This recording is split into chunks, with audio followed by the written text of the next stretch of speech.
This is to go within, because you have the 5.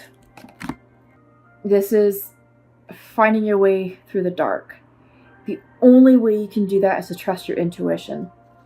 I think what's coming out is you need to hermit, to go within, to really explore your soul, explore your mind, and be open to receiving the divine downloads, the divine guidance. So you do have guidance here. I don't know if you can see that. This is the guidance card. I think I'm blocking the words. Yeah. Okay. So I think there's a lot of decisions here regarding career and finances, but a potential love interest. And these are big decisions. This energy feels like you're burdened. But if you trust, which is the center, if you trust, then success is guaranteed at the outcome. Okay? Trust your instinct. Move with your heart. Flow with your intuition. Follow your intuition. That will not lead you astray. And if you're making the decision from your heart space, then you won't be wrong. Okay? You won't be wrong. Because it's genuine, and it's how you genuinely feel, and it's a decision that's going to resonate with you. And you'll know. Okay, Cancers, you'll know. Okay, so what I think I'm going to do next is I'm going to pull from the Rebel Goddess Oracle deck. And we'll see what comes out. Also, I keep forgetting the astrology. There's so much astrology going on, so I'll talk about that while I'm shuffling. So it talks about the new moon on the 4th. Mercury moves into Taurus on the 6th, so that will help with conversations. It'll help soften them. On the 15th of May, Venus moves into Taurus. That will have a stabilizing effect on relationships. So since right here I'm seeing there's an indecision or a stalemate with a relationship or a romantic interest, I think that middle of the month, once Venus moves into Taurus, it'll have more of a calming effect. Okay, so what I'm going to do, because these are having a hard time coming through, split the deck in 3s. Visions beyond life and death. So I feel like your spirit guides are here giving you spiritual downloads on what to do with your decisions, because I'm seeing a decision around finances and a decision around a possible relationship here. Okay? But trust your guides. You're being divinely guided. Your guardian angels are here for you. New birth, guarded vigilantly. Okay? So I feel like something is budding, but it's so delicate and so new that you're just really protecting it. I would say continue to nurture that, because this is going to bloom into something beautiful. Allow this to come into fruition. I think you know what that is. Spirals of manifestation. Okay? So you're definitely in your manifestation power, Cancer. Okay? Your reading is great. All of your cards came in upright. So you're in line. You're in balance. You're being asked to trust. You're being asked to remain open. You're being divinely guided. And if you stay in that energy, you will be able to manifest everything that you want to manifest. And you will be able to arrive at the correct decision that's right for you. Okay? So next what I'm going to do is pull from the Mystical Shamanic Oracle deck. Oh, this one wants to pop. And what I like about these cards is that the advice is usually a way to round out what's coming out here. The majority of the time, if not all of the time, what comes out in these cards in this deck. Hey Cancers, sorry about that. Had an interruption with the video, so you're going to see sort of a skip and maybe some sort of, pause within the video, but I'm going to merge the two videos together to make it one. So where we left off, I was pulling cards for you regarding the Shamanic Oracle deck, and this is usually the meat of the reading. This is usually where things come in and tie together. So what came out for you was water, the Andean cross reversed, which is about pause and waiting, and the coyote, which is about it's about manifesting. This is the spiritual trickster. It's about you thinking, or how can I say this? This is about you co-creating or manifesting what you want. So setting your intention, putting it out into the universe, and then surrendering. But this means that it's going to come in a different way. Okay? But we'll read that. So those of you who are new to my channel, whenever I do the Shamanic Oracle portion of this reading, I always read from the book. There's a lot of symbolism here within these cards. And I want to make sure that you all understand what the card means and then what the message is. I want to make sure you get the message clearly, because this is the good stuff, okay? So water came in for you. Water symbolizes purification, regeneration, birth, revival, and cleansing. It signifies an evolutionary shift from former self to new self. Many myths around the world speak of a great flood and the new life that is revealed after a deluge. Water begins without boundaries. Then as soon as form has separated itself from water, it comes under the laws of time and life, thus acquiring limitations. Okay, so this came in upright for you. So the invitation here is, when water arrives, you are invited to watch your emotions.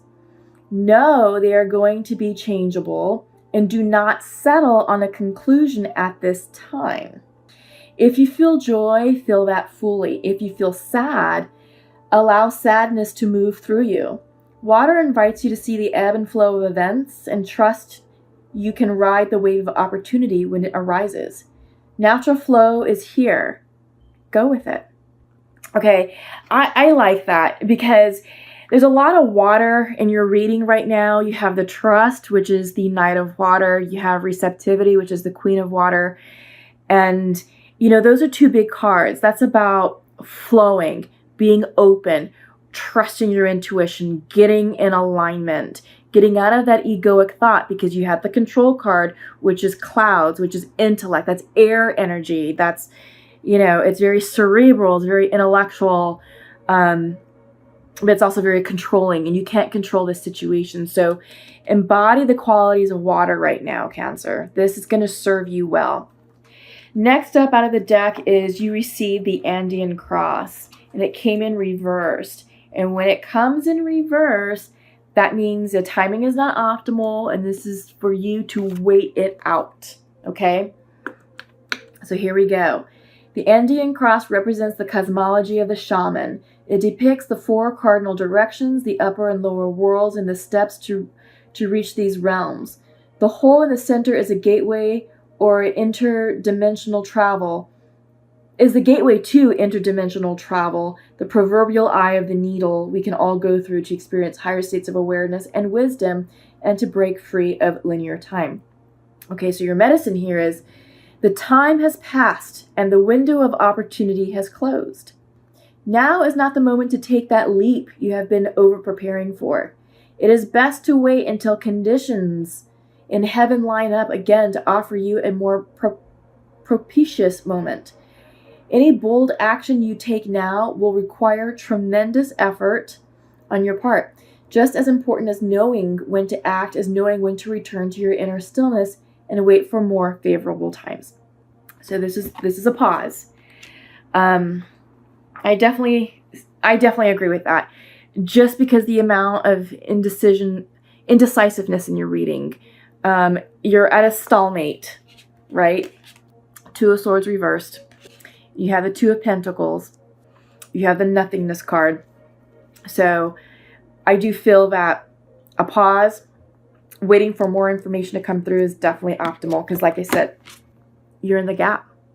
You're in the darkness. Nothing is clear right now. Nothing is clear. Your future has not yet crystallized. It's too fluid, okay? So yeah, hang tight right here. Pause, meditate, get still, align yourself, okay? Because it's just not optimal conditions.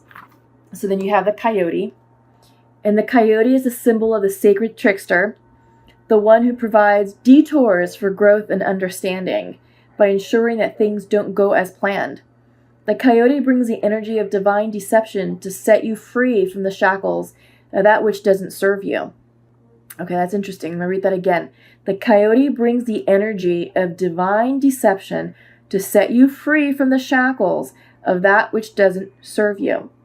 Sometimes it appears that you will get everything you want, only to find that coyote brings you the opposite of what you hoped for. The lessons offered by coyote may at first appear confusing, but they are most sacred and always for your highest good. Okay? So if you're trying to call in something prematurely, perhaps, and you're trying to manifest it, coyote comes in to sort of slow that down, or to create a detour of some sort. Probably because you're not ready for it. Probably because the conditions aren't optimal. Okay, but there's a reason for it. There's a reason for when coyote comes in. Just know that things are going to be different. Okay? What you've been asking for, what you've been trying to manifest, what you're trying to co-create, it'll come. It's just, it's not going to be how you thought. Okay? And it could come with a lesson. It could come with some growth opportunities. So just sort of be prepared for that, okay? So the invitation is, if coyote calls to you, this is a time to pay special attention to detours and disappointment, as they are true tests of faith. You have set your intentions and turned them over to the Great Spirit. Yet you may find yourself lost and confused when it appears you are being led off course, off the path leading to your most cherished dreams and desires. Remember this, coyote is a sacred trickster and may be leading you into challenges to ensure that you are ready to handle what you set in motion. Great growth and understanding come to you when coyote calls your name. Okay, so yeah, this is about your new cycle starting, and just know, bottom of the deck of all of this was success, okay? Success is here for you. Happiness and abundance is there for you. You just have to do more work on yourself, and that could be maybe looking into your core wounding. That could maybe be looking into, what else did you get? I'm trying to look at your themes to see if there's anything there. But yeah, I think what excuse me. I think what you're manifesting and what you're up-leveling to, you're just not quite ready for it. And more growth for you personally has to happen in order for you to be fully ready to meet those opportunities energetically, for you to be ready to fully embrace and accept and acknowledge the growth and abundance. Because I'm still seeing it, there is that delay in maybe a career opportunity or financial opportunity, or maybe that opportunity was lost. The Andean cross did talk about lost opportunities. So maybe the job promotion you're going for fell through, or maybe just the new job you wanted didn't crystallize. And, I think you have some decisions to make, and you have to really think. I think you need more information at this time. Also, you also have this as well, and it's around passions and inspiration. This could be a relationship. It could also be about passions and spiritual growth and spiritual inspiration, personal inspiration as well. So yeah, I do now see where coyote is coming in, and this is the appropriate message for you, is that there is still more growth for you to do in order to fully up level and enter your next phase in your life. Okay, Cancer? So what I want to do is I'm going to go ahead and pull, let's tap into the divine masculine and divine feminine for the twins and the soulmates. This is the Pure Energy Oracle deck. And what I like to do is pull 2 cards for the masculine and feminine and just sort of see what comes out. What's been happening? Wow, right off the bat too. All right. So what's been happening is there's been a lot of reconciliation going on across the collective. We've got 3. We could take the 3. There's been a lot of reconciliation going across the collective, and a lot of twins and soulmates are not in union, but they are reconciling, okay? A lot of them are starting to come back, and they're wanting to have those conversations to fix things. Okay. Very interesting. Okay. So the masculine would like to share to his feminine, I wish you could be here right now, but I am not open to love right now. Okay? So masculine is closed off. He's not ready. He's not open to love. Feminine would like to share to her masculine, I love you. I feel that we are getting closer. Let's do it that way. However, you are not open to love right now. Yeah, so that's confirming what the masculine said. There's love there, but the masculine is shut down. He's admitting it, and the feminine is acknowledging it. She's like, yeah, you're right. You are shut down. You are not open to love right now. Which confirms this, right? And this was a clarifier for the control card. So I don't know, masculine, if you're trying to control your emotions, trying to control a situation, and you're being asked to make a decision about love, you know? Because, let's look at this closer. Yeah, you're not open to love, and it's clear. This is closed off energy. But there is passion. There is passion there. But it's reversed. So you're blocking it. Okay? You're doing this. You've turned the 8 of Wands upside down. It's hard to say exactly what happened. It's hard to say what caused the split. But there is love here in this particular relationship or relationships that I'm seeing. And for those of you that is resonating with this, there is love. The timing just isn't right. And I feel like the masculine is shut down. He may be shut down for a reason. Shut down. Maybe he has to deal with his core wounding.